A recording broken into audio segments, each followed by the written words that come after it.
Coming up on today's edition of Locked On Eagles, we continue to recap the Eagles' big-time Monday night win against the Minnesota Vikings 24-7. It's stock up, stock down right here on LOE. You are Locked On Eagles, your daily Philadelphia Eagles podcast. Part of the Locked On Podcast Network, your team every day.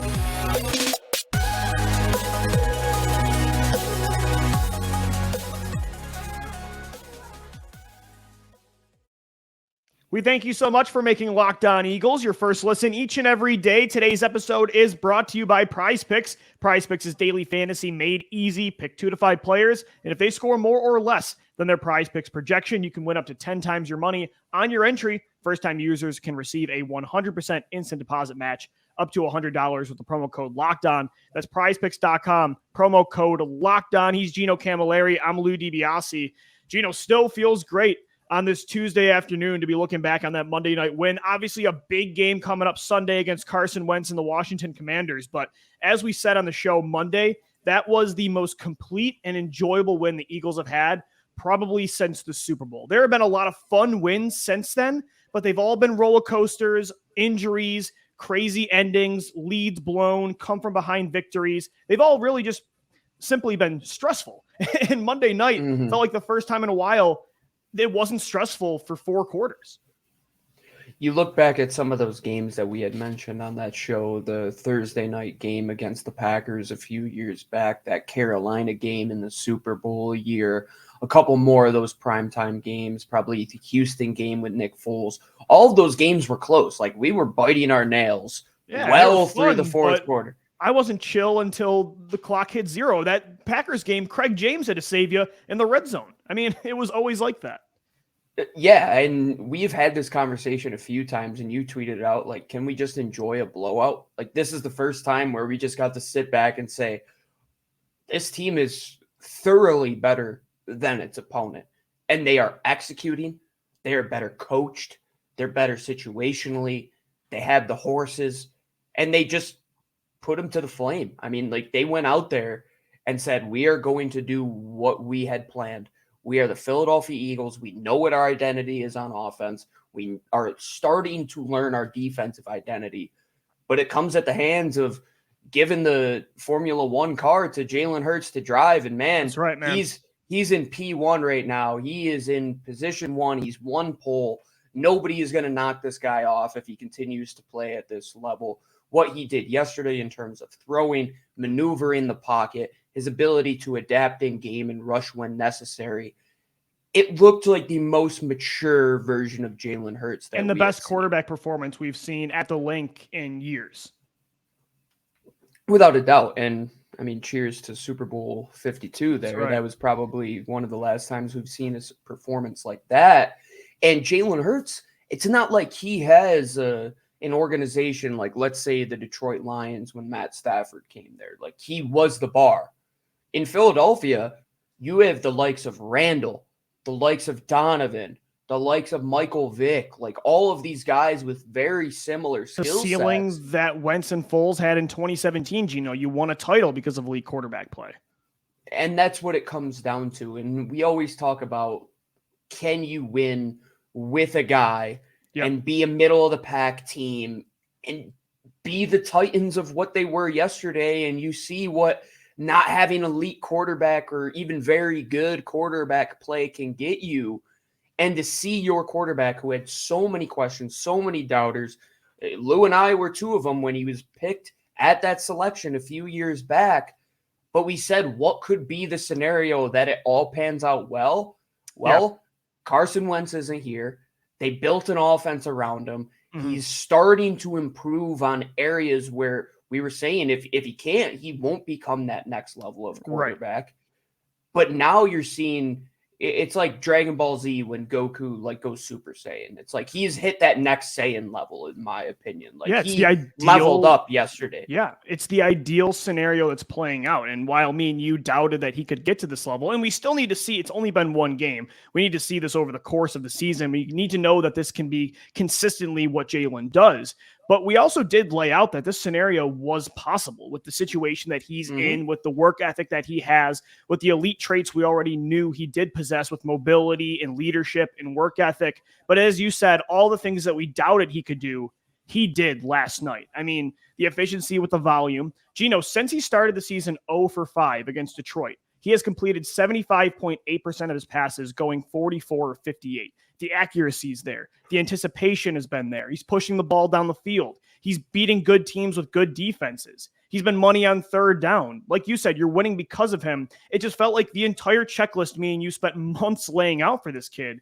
Everything through 2 weeks has been filled. I mean, there's not a, even his pocket presence was great last night. There's not a single, honestly, there's not a single critique I have of him so far this year. That's to be completely honest. And everybody knows me. If there was one with Jalen, I'd find it, but I'm not going to force it. I mean, he was almost perfect last night. Even if you include those first 5 passes that he threw in Detroit, I mean, he still has an exceptional completion percentage over what he had the past few years. And over 60 attempts, he's averaging over 30 a game, Gino. So again, the volume is there and the efficiency is still there. And they're doing what they did in 2021, but it's working. When we saw him last year, they were throwing in volume, but he just didn't have the understanding of the game plan. He didn't have the understanding of the pocket. He couldn't get his accuracy down. Right. Well, we look at a quarterback who had a lot of those questions of, like, can the athleticism catch up to the quarterback position? We look at Josh Allen being the bar for that, right? Is it a Josh Allen-like jump? No, we still have a lot to see. But is he taking steps that you have seen guys like Josh, like Justin Herbert, like Pat Mahomes, take in the past, even Lamar Jackson, let's say, Luke? Yeah. Have you seen those steps from Jalen? I think you can continue to put a green check next to multiple boxes where you have seen growth from him year over year and even game over game, Lou. Like, to look at that first drive last week to what he did yesterday. Yeah. It's truly remarkable to see how he just continues to get an understanding and the confidence he had. I mean, 2 plays to me stood out in terms of confidence. The throw to Dallas Goedert in triple coverage, which was incomplete, and his touchdown run. He said, I am better than anybody on the field right here. Come and tackle me. Isn't that the crazy part, Gino? Like, his 2 best throws of the day maybe didn't even count. I mean, the Goddard throw in a bucket. And I love the play in the fourth quarter where what I loved about Hurts' progress on Monday night too was even on the run, he was keeping his eyes downfield to make a bigger play, scrambling with his arm. He found Quez Watkins along the left sidelines. He got called back for a penalty. So 2 of his most impressive plays, honestly, didn't even count. I mean, you're right. Everything is right now. It just feels like the game has slowed down for him. And maybe, Gino, really being in that same system for the first time ever for multiple years for Jalen really has impacted things more than we gave it credit for. Since high school, this is the first time that he has had a back-to-back since offensive he was with his dad. Coordinator. Yeah. Even though, I mean, you still have to take into account that Nick Sirianni was calling plays last year. So this is the first time. I mean, Shane Steichen was in there in some moments, but Shane, hats off to him too. I mean, the rapport that Nick Sirianni, Shane Steichen, and quarterback coach Brian Johnson have in understanding the player that they have behind center, that's really what it comes down to. Because if you can't look in the mirror and identify truly who you are, you're never going to take off. Like, that's why I never have been a fan of Ryan Tannehill and a team, or even Kirk Cousins, like trying to buy into that. The idea that you have to see more out of this guy. No, there's nothing more to see. He is who he is. Jalen Hurts, the whole question was, can we get to that point when we see him in that action? Well, now the action is here. Did he shy away, which many young quarterbacks, many second-round picks have done in the past? He has played well above where he was drafted. He has played well above his situation. And to take it back all the way to when he first started, the toxic situation that he came into, he never let that affect him at all. And I thought that was very fitting when there was a player on the opposite side of the ball who was picked way higher than he was, who let all that rat poison get to him. And it affected him very badly. Jalen Hurts has never looked at the criticism, never looked at any of the negative, never there was said a lot I of was it, a man. second round pick. And yeah, and he has seen a ton of it. I mean, For Philadelphia Eagles quarterbacks, it's not an easy position to play. We always said, when you're though, if there was criticized. going to be, we always said if there was going to be a guy, though, that could overcome all of those odds, it would be Jalen. I mean, 5 for 5 yesterday, by the way, passing on third down with 3 conversions. He was targeting all areas of the field. Gino, I don't know if you saw that chart this morning from Next Gen, but you saw over the middle, the left sideline, the right sideline, an amazing spread. According to Football Outsiders DVOA, the Eagles through 2 weeks are the most efficient offense when you combine both the pass and the run. They are the most complete offense right now because we know that they're an elite rushing attack. But now, like we said on the show yesterday, if that passing comes along like it did against Minnesota, the sky is the limit for Jalen Hurts and for this football team. So stock up for Jalen 2 weeks in a row, Gino. That is a great sign, especially against a good team in the Minnesota Vikings last night. We're going to continue with stock up, stock down coming up next. There were a lot of other players that shined in that 24-7 win over the Minnesota Vikings. But guys, first, a shout out to one of our sponsors today, and it is Prize Picks Daily Fantasy. I love how easy it is to play Daily Fantasy with Prize Picks. Traditional fantasy right now has not been my thing. I'm 0-2. I just lost Trey Lance. It's completely collapsing, but I'm winning money with Prize Picks. This regular season, you can win big by picking 2 to 5 players, and if they're going to score more or less than their Prize Picks projection, you can win up to 10 times your money on any entry. No competing with anybody, just you versus the projection. Prize Picks offers projections on any sport you watch as well. Entries can be made in 60 seconds or less, and they have safe and fast withdrawals too. Download the Prize Picks app or go to prizepicks.com and sign up and play daily fantasy sports. First-time users can receive a 100% instant deposit match up to $100 with the promo code LOCKEDON. If you deposit $100, Prize Picks is going to get you $100. If you deposit $50, Prize Picks will get you $50. Don't forget to enter the promo code LOCKEDON at sign up for an instant deposit match up to $100. I'm Louis DiBiase. He's Gino Camilleri. We thank you for making Locked On Eagles your first listen each and every day. It's stock up, stock down as we recap the Eagles' 24-7 win over the Minnesota Vikings. Gino, as we said, Jalen Hurts stock up 2 weeks in a row, but there were a lot of other players on Monday that dominated.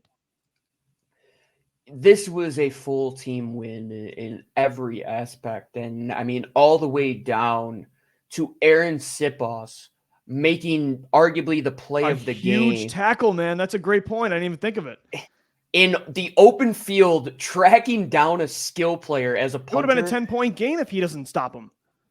That's what it comes down to. When you say, I mean, I coach at the freshman level here in Colorado, and we teach these kids basic things like play through the whistle, like don't stop moving your feet. It's plays like that where those little just fundamental ideas come into fruition and your punter ends up arguably saving the game for you on a block snap. I mean, hats off to everybody involved, even the down moments. There are things to learn. I don't think it's as much down as it is, okay, how can we improve? Yeah, even when we do stock down later, Gino, I don't think there's going to be, I'm not going to say forced, but it's mostly going to be because of other people shining more than they did, right? Exactly. And I think we have to start with, the guys that you mentioned before the show. I mean, this Eagles cornerback trio, Darius Slay, James Bradberry, and Avonte Maddox, I haven't seen coverage like last night, maybe ever, from this Eagles team. You look at the clip that ESPN put out during the game that they clipped up all of the plays where Darius Slay was on Justin Jefferson. If you're a young cornerback, watch that over and over and over again. Slay, he might be over 30 years old, but man, like the old cliche, he ages like a fine wine. His technicality, his understanding for the position, his breakdown of knowing who he is playing, Lou, I think is well above many players at that position. And that's really what puts him there. His understanding and his football IQ. The guy was in position to make 6 interceptions last night. He dropped about 3 of them, ended up with 2. And then hats off to Avonte Maddox, who's one of the best slots in the game. And Lou, read the PFF stat for Bradberry and Slay. It's just completely insane. Surreal to hear 2 Eagles cornerbacks in this stat, but the lowest passer rating allowed among corners this season, number 3 is James Bradberry. Darius Slay is number 5. To have not one elite Eagles corner, but 2, maybe not elite, but he's playing elite right now, to have 2 of them and maybe a top 2 slot corner in the game. I mean, Gino, I was just begging for a decade, one guy that could hold his own in man coverage. And now you've got 3 of them. I mean, that stat this morning was an amazing thing to wake up to.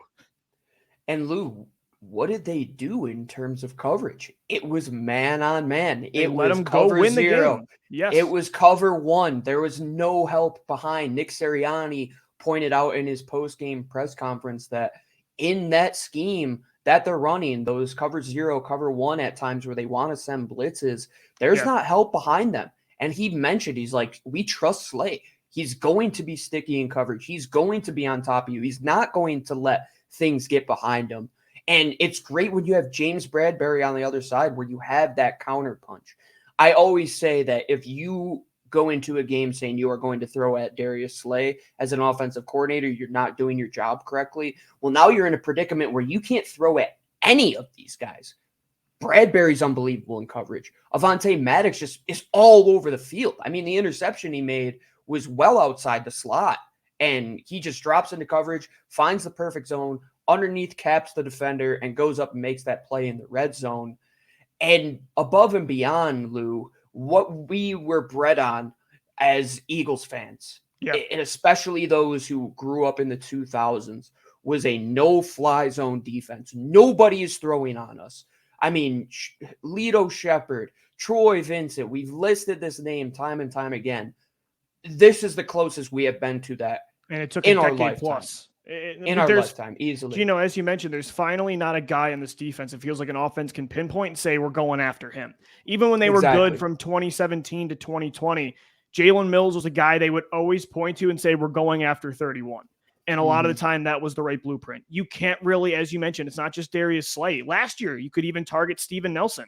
This year, you can't go at James Bradberry. You can't go at Avonte Maddox in the slot. If you want to target these safeties, I don't know, Chauncey Gardner-Johnson and Marcus Epps are playing really good football the first 2 weeks. You know, this defense isn't a complete finished product yet, but the secondary has been the main bright spot so far of the season.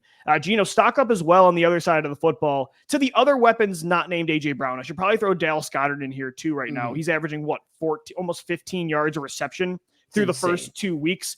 The most efficient tight end in football right now, but specifically DeVonta Smith and Quez Watkins, because last week, neither one touched the football. And that was okay with us because we were all just feeding into the hype of A.J. Brown, like, oh my gosh, we haven't seen a receiver this complete in Philly since Terrell Owens almost 20 years ago, right? And so you're okay with a guy like that, especially a guy that can win in so many different ways, taking over a game.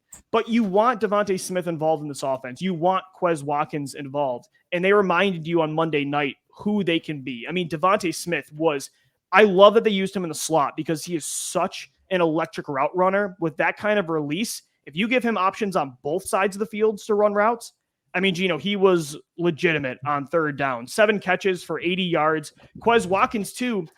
The great thing about Quez, he's the perfect third receiver for this offense because Smith, Brown, and Goddard, they're target eaters. Quez Watkins, he doesn't need 10 targets to make an impact. He needs 1, as he showed you yesterday with a 53-yard completion, 69 yards on 2 catches total and a touchdown. I think he's the perfect 3 for this offense, and DeVonta showed again why he needs to be as involved as he was. I don't think we can leave Zach Pascal out of this equation. Yeah, he's made 2 huge third down plays in back-to-back weeks.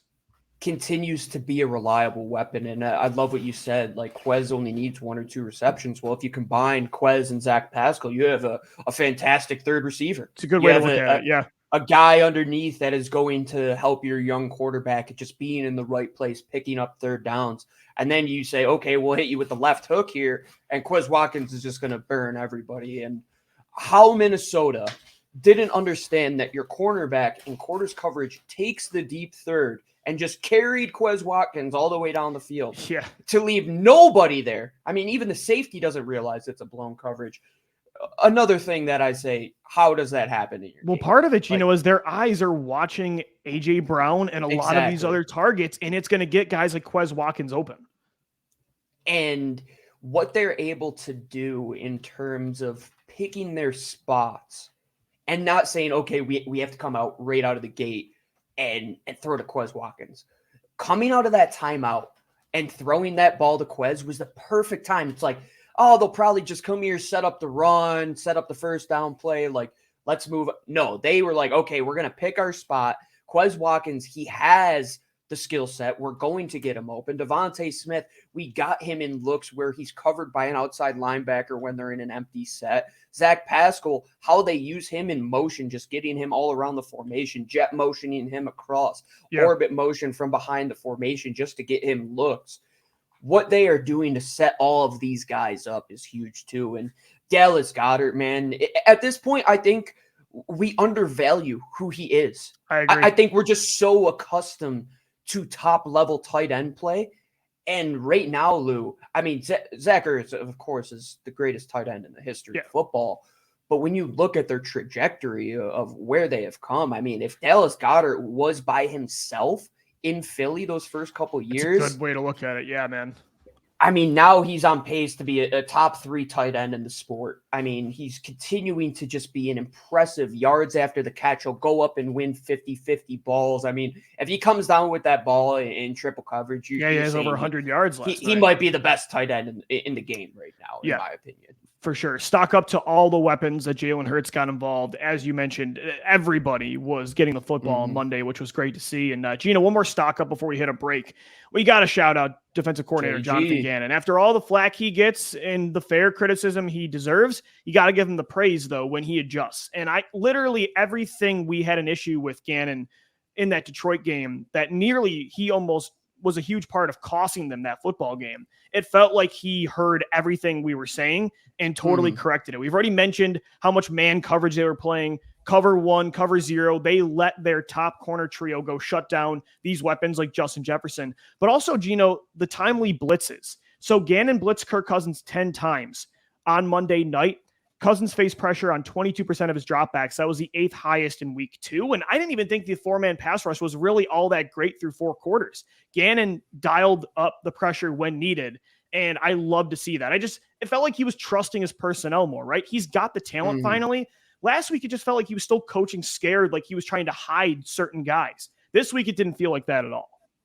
Yeah, last week almost felt like he was trying to out-scheme the game. Yeah. Like he was doing those Chip Kelly things where like scheme beats players. That's a good point. That's not the reality of it. Like sometimes you just got to let your dogs go play. Like let Darius Slay, one of the best man cover corners in the sport, go and cover arguably one of the best wide receivers. Let James Bradberry do that. Let your front 4.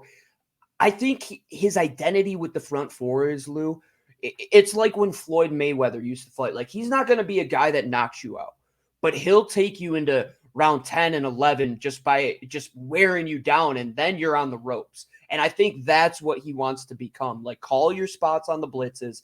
Let the 4-man pass rush wear you down, because at the end, when they needed to win, Lou, what was it that got it done? It was Fletcher Cox on a 4-man pass rush, and the last play of the game was Josh Sweat on a stunt on a 4-man pass rush, hitting home and ending the game. Jonathan Gannon, man, hats off. I thought that game yesterday, one of the better defensive performances that we have seen. Absolutely no fault goes to that unit at all. It was fantastic. No. It was a complete game on both sides of the ball. And there's a lot more guys you could say stock up to, right?